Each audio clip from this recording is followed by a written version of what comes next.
Merci beaucoup de nous donner cette opportunité de vous parler de ça. La question qui nous est posée, c'était est-ce qu'on aurait un système hybride homme-machine qui pourrait nous aider dans notre vie de tous les jours. Bon, je ne pense pas que tout le monde ici fait de la reproduction in vitro, mais ça se développe et on va parler de ça. Donc, première chose, qu'est-ce que c'est, quel est l'intérêt de la fertilisation in vitro, de la fécondation in vitro? Le premier intérêt, c'est un outil pour la génétique, donc c'est pour les élevages qui font de la génétique dans leurs troupeaux. Et quand on est face à un grand élevage, c'est aussi un outil intéressant pour la planification du travail. Aujourd'hui, dans le monde, c'est un marché en progression qui représente déjà 800 000 embryons.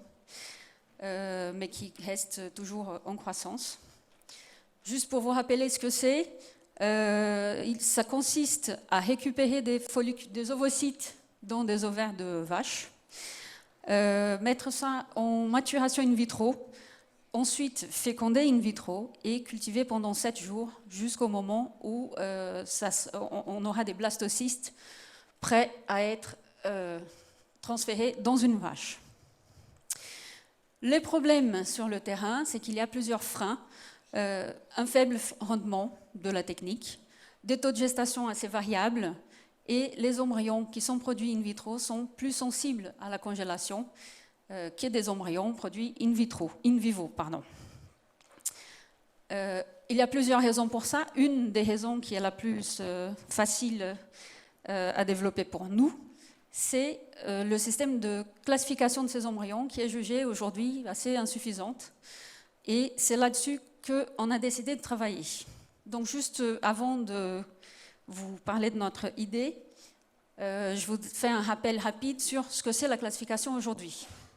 Imaginons qu'on a l'insémination d'une vache. Ensuite, 7 jours après, on a le blastocyste, qui est l'embryon qui est transférable. Et aujourd'hui, on ne regarde absolument pas ce qui se passe entre la fécondation et le 7e jour. On regarde juste l'embryon AG7 et on dit « il a une belle tête, il est beau, donc je peux le transférer ». Il est un peu moins beau, si vous voyez beaucoup de différences. Donc celui-là, éventuellement je transfère, mais idéalement je ne transfère pas. Et s'il est encore moins beau, je le jette, parce qu'il n'a pas beaucoup de chances de survivre. Nous, l'idée, ça a été de jeter un coup d'œil sur... Alors, juste pour vous rappeler, on a aujourd'hui à peu près 40% de gestation avec cette classification. Et si on rajoute la cryopréservation, ce qui est un outil très important pour le développement de la génétique, on perd encore 10 à 15% en taux de gestation. Donc nous, ce qu'on a proposé, c'était de regarder, de jeter un coup d'œil là-dedans sur ce qui se passe entre la fécondation et le stade blastocyste. Donc, pour regarder tout ça, on a proposé ces systèmes hybrides en machine, qui je vais vous expliquer à peu près comment il s'est développé. Première chose, il se base sur le comportement des embryons.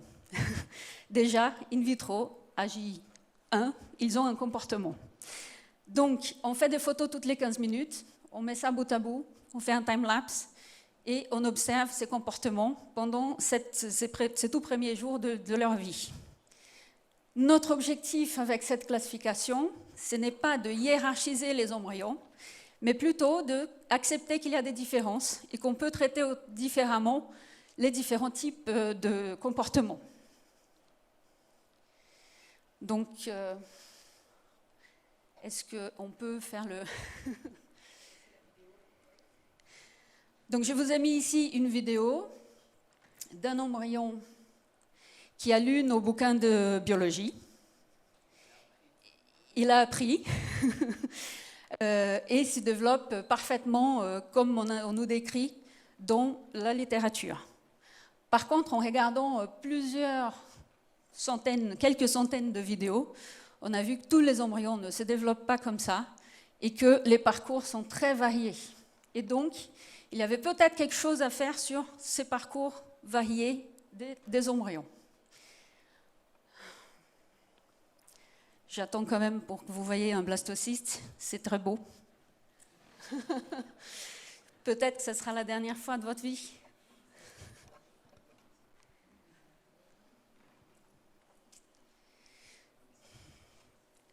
C'est très intéressant parce que tous les embryons, même ceux qui arrivent à blastocyste, ils n'ont pas le même parcours. Voilà un blastocyste. C'est ça qu'on va transférer dans une vache.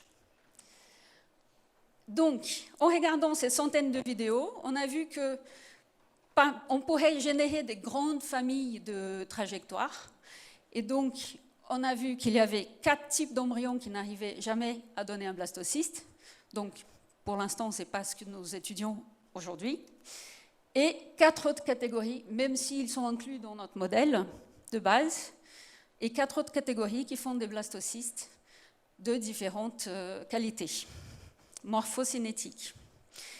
Chose intéressante, pour faciliter notre discussion tout à l'heure, je vous ai mis catégorie A, B, C, D, juste pour simplifier la discussion. Et vous pouvez voir que les embryons de catégorie A et B ont 100% de capacité d'éclosion, qui est une caractéristique importante pour dire que l'embryon est capable de générer une gestation. Et les 2 autres catégories ont moins de 20% à peu près. Donc, comment ça s'est créé le système? On a fait un apprentissage automatique par forêt aléatoire, c'est-à-dire qu'on a eu une banque, créé une banque de données avec plusieurs centaines d'embryons, regardés toutes les 15 minutes, et une centaine de paramètres ont été annotés. Donc, par forêt aléatoire, une méthode statistique où on génère plusieurs centaines d'arbres décisionnels, on a créé plusieurs centaines de trajectoires possibles pour ces embryons, pour les classer à la fin de l'arbre dans une des catégories. En faisant ça, on a aussi pu sélectionner les paramètres d'intérêt pour la classification. Tout le reste, c'est à peu près du bruit ou des choses un peu connexes. Et ce qui est très important, c'est qu'il n'y a pas un parcours idéal, mais plusieurs parcours, plusieurs trajectoires, plusieurs combinaisons de comportements à chaque étape. Bon, maintenant qu'on a notre modèle, comment ça se passe en pratique? Une personne annote les paramètres d'intérêt qu'il donne au logiciel qu'on a créé, et le logiciel va prendre ces paramètres, et selon la façon dont chacun des embryons va passer dans les arbres, il va les classifier dans une des catégories. Et ensuite, il nous donne donc le résultat avec aussi une probabilité d'appartenance à une des catégories. Ici, je vous ai mis 2 embryons, un qui a 100% de chance d'être mort, et un autre qui a 86% d'être un blastocyste de catégorie C, et qui partage un petit peu du parcours d'un mort et d'un embryon de catégorie D. Après, avec cette information, le vétérinaire peut utiliser ça pour décider ce qu'il veut faire avec l'embryon. Maintenant, on sait ça, on a tout ça, on peut commencer à jouer. Première chose qu'on a décidé de voir, c'était, OK, on voit très rapidement, depuis la fécondation, qu'il y a des différences.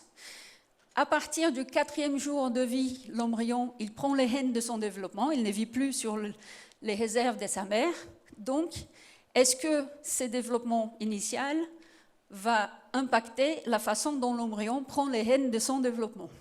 Ça s'appelle l'activation du génome.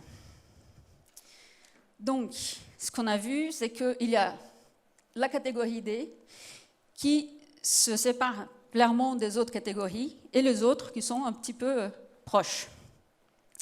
En regardant tout ça avec une étude de la transcriptomique, on a vu que la catégorie D dégrade plus lentement les réserves maternelles, alors que la catégorie A va très rapidement vers le stade blastocyste et Par contre, il a un fort métabolisme de lipides, ce qui pour nous est intéressant parce que les embryons produits in vitro sont moins bons pour la congélation.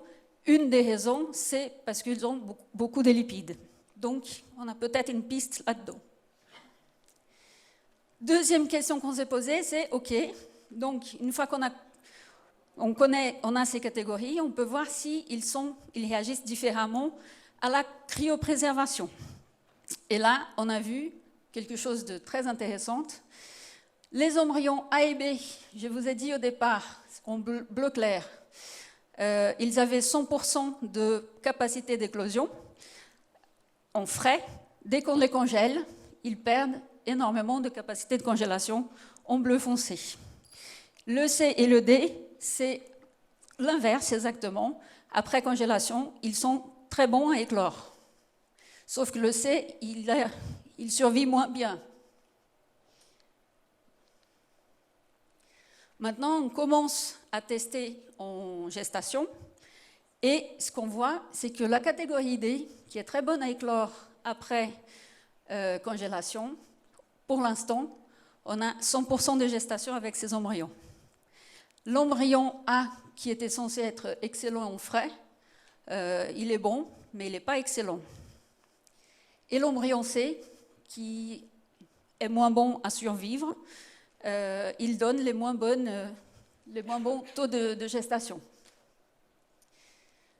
Donc, ce sont des débuts de preuve du concept, mais par contre, ce qu'on peut conclure là-dessus, c'est qu'avec l'introduction de la machine, on est plus capable maintenant de travailler avec plus d'informations et plus de variabilité. Ensuite, on peut améliorer nos pratiques parce que dans le résultat, dans le labo, on a pu mieux choisir le moment pour congeler les embryons. Donc, on n'est plus à jour fixe, on varie selon l'embryon. Ce qui permet d'améliorer le timing avec la récéveuse pour avoir plus de chances de gestation. On a obtenu un taux de gestation assez bon, même très bon.